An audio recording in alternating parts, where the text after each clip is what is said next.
Good morning children. வாங்க 2 நிமிஷத்தில் இந்த காற்றில்லா சூழலில் வறுத்தல் முறையை பார்த்துடலாம்.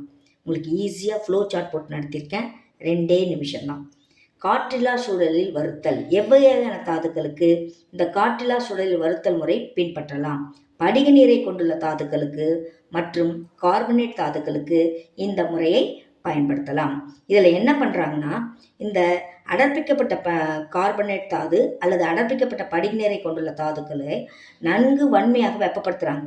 அவ்வாறு வெப்பப்படுத்தப்படும் பொழுது படிக நீரானது ஆவியாக மாறிடுது. கரிம சேர்மம் ஏதாவது இருந்தால் அதுவும் ஆவியாக மாறிடுது. கார்பனேட் தாதுவாக இருந்தால் கார்பன் டை ஆக்சைடு வெளியேறுது. கடைசியாக நமக்கு என்ன கிடைக்கும்னா நுண்துளைகள் கொண்ட தாது கிடைக்கும். இதுதான் இந்த காற்றில்லா சூழலில் வறுத்தல். எக்ஸாம்பிள்ஸ் பார்த்தீங்கன்னா கார்பனேட் தாதுகளுக்கு எக்ஸாம்பிள் கொடுத்துருக்காங்க. லெட் கார்பனேட் தாது கொடுத்துருக்காங்க. இது நன்கு காற்றில்லா சூழலில் வறுக்கப்படும் பொழுது let oxide carbon di oxide கிடைக்குது. அதே போல் கால்சியம் கார்பனேட் வெப்பப்படுத்தும் போது calcium oxide carbon di oxide கிடைக்குது.